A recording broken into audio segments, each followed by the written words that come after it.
Good morning. Today I'm announcing that my office will conduct a special examination of the Cincinnati Northern Kentucky International Airport Board.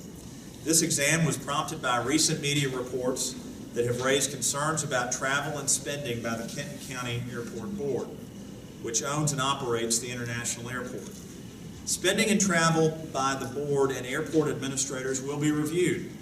My office will closely examine the board policies and the airport's governance structure and make recommendations for improvement. No time frame has been set for completion. So why am I conducting this examination? CVG serves a metropolitan area of 2.1 million people and is critical to the economic vitality of northern Kentucky and southern Ohio. Making sure this asset is run efficiently and effectively is a necessary step toward attracting businesses, adding jobs, and growing the economy of the region. The airport's impact on northern Kentucky and the entire Commonwealth cannot be overstated. This region has seen significant economic growth over the past years in comparison to vibrant areas like Austin, Texas, Charlotte, and Raleigh, North Carolina, and Columbus, Ohio. Vital to that continued growth is as a sustainable and healthy airport.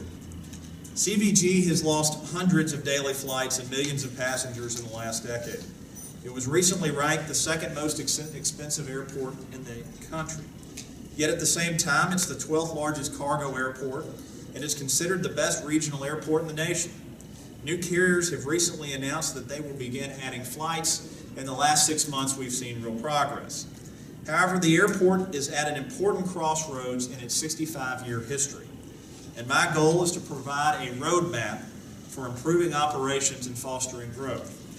The Auditor's Office frequently conducts special examinations of public agencies and in recent years has uncovered waste and abuse in such entities as the Kentucky Department for Agriculture, the Kentucky Emergency Management Authority, as well as the Mason and Dayton Independent School Districts. I regret that I have spent an extraordinary amount of time in northern Kentucky in the past year and a half conducting examinations. In addition to finding massive problems in Mason and Dayton, we conducted a special exam of the city of Walton and have launched one in Covington. That examination, which is looking at the alleged embezzlement by the former finance director, is ongoing. Excessive travel and spending is an all too common theme in the course of our investigations. Despite the repetitive nature of our findings, we continue to see public officials justify wasting public money. Taxpayers are tired of it, and frankly, I'm tired of it. We must strive to become better stewards of our precious public resources. You know, at the end of the day, you cannot continue to have a vibrant northern Kentucky without a strong airport. And the role that the airport plays in attracting jobs, creating economic vitality is one that's not just important to the people of this region, but all of Kentucky. And as the taxpayer watchdog, my outcome is, in the midst of a 65-year history at this airport, is to make sure we make the appropriate course change at this time in its history and provide for the people of northern Kentucky, all of Kentucky, an airport that provides economic growth and a stronger future. So with that, I'm available to answer any questions. Yes, sir. Some in the community have said that your investigation was prompted for political reasons.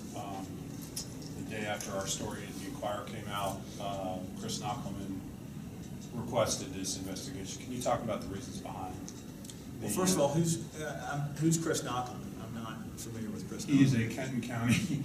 He is a Kenton County commissioner who's running against Judge Arnhouse. Well, let me assure you first, on the list of things I have to care about, a Kenton County judicial judge's primary doesn't rank really high on that list. And as far as the political nature of this investigation, it would be far more politically expedient for me to ignore this and go a different direction, because not only do I have close friends who serve on this airport board, I have people who served in organizational roles in my campaign. But the one thing that will always override personal and political considerations with me is my commitment to be the people's taxpayer watchdog. So political considerations are really have been subordinated to the overall good, and that is the business of making an incredibly important public asset that has extraordinarily that's critical to the growth of the region work better, and that's my focus. and with all due respect to people who are running for office in Northern Kentucky or anywhere, I never permit my office to be used as a political tool for anybody in a political season. This is about making sure an extraordinarily important public asset works better for the people of this region and the state. Yes, sir. Could you outline some of the specific issues that you're going to be looking into other than generally spending by the board? Sure. We're going to be getting into the financial operation of the board and reviewing the governance structure to make sure that this entity, which is frankly at a crossroads in its 65-year history, is in a position to run better and to get beyond some of the dysfunction that we have seen as of late.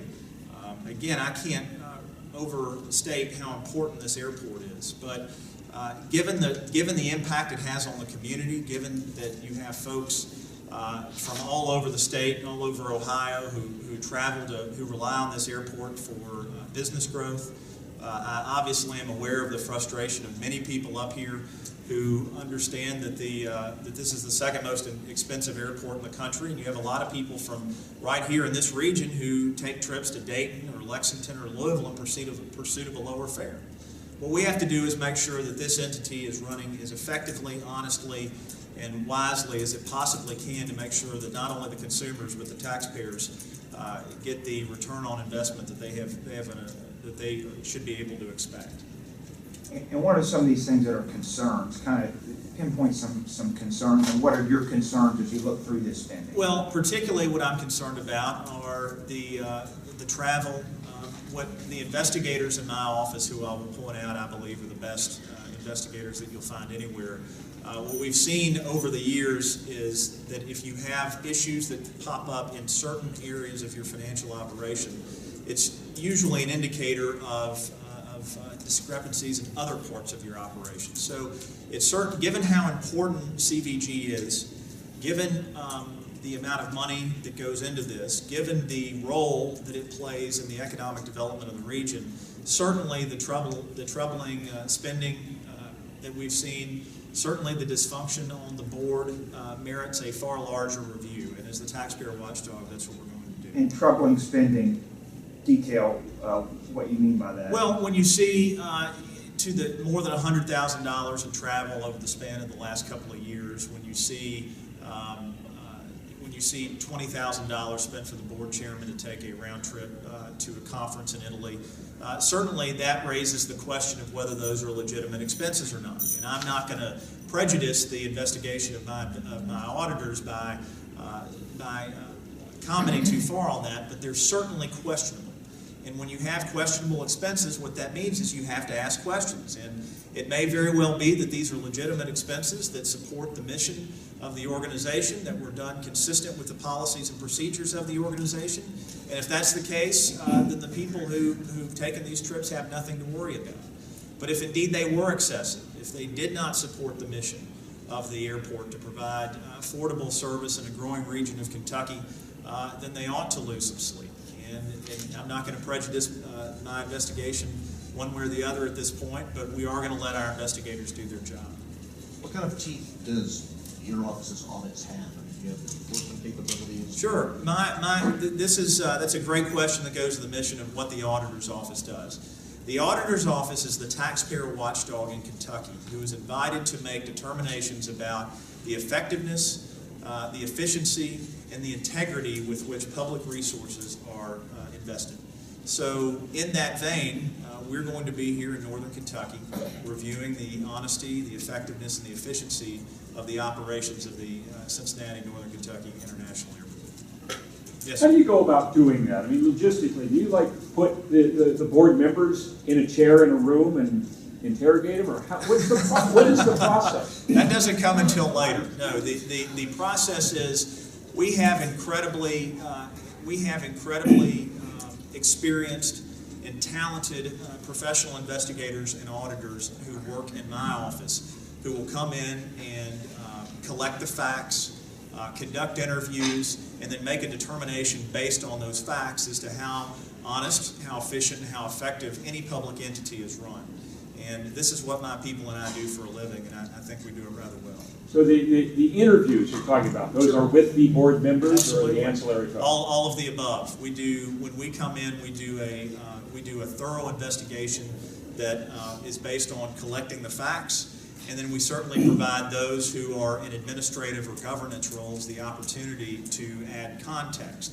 But we let the facts speak for themselves, and it's the reputation of our office, whether it be the investigation of former Commissioner Richie Farmer or the Dayton School District or the Kentucky Office of Emergency Management.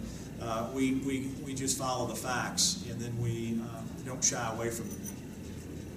Then you report those and Yeah. it's up to the local governing bodies. The facts dictate the length and the scope of the investigation. And at the end of the day, we don't ever go an inch beyond the facts, nor do we retreat an inch from them. We just call them like we see them, and that's the reputation of our office.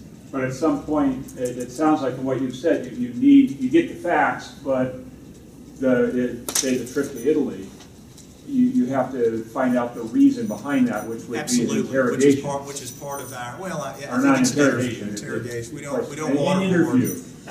No waterboarding, I assure you, but we do provide all those who are involved in the scope of our investigation the opportunity to offer their perspective, which is an important element of being fair. And from that, we will provide a list of findings as we establish the fact pattern in our final report. We'll also share a list of recommendations for improving the governance and effectiveness of this important public entity.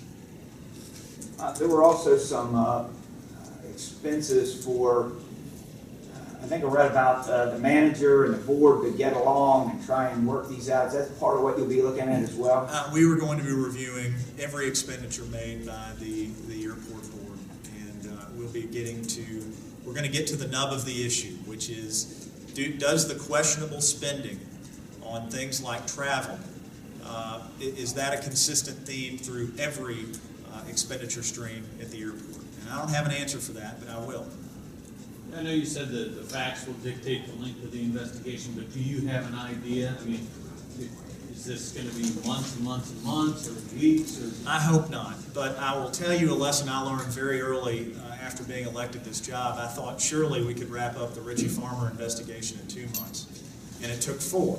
And that's because as you get in and begin to conduct an investigation, you can't possibly anticipate what you're going to find and the degree to which it drives the length and the scope of the investigation. So I'm not going to speculate. I will only say to the folks here in Northern Kentucky that I'm going to do my job. It's going to be thorough, and we'll do it as expeditiously as possible, but we will not cut any corners in our pursuit of the truth.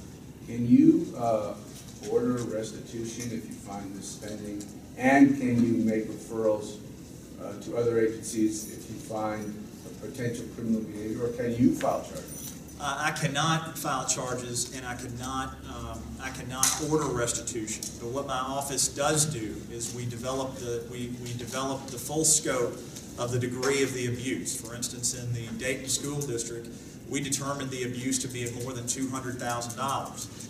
And as a result, law enforcement and others in the school district are doing what they need to do to negotiate with the fellow who broke the law to make sure that he makes that right with the abused entity. I'll also point out that just up the road in Covington right now, we are working hand in glove with law enforcement to determine the total size of the larceny in the city of Covington, and that will inform law enforcement in the city's efforts to fully collect what's due to them.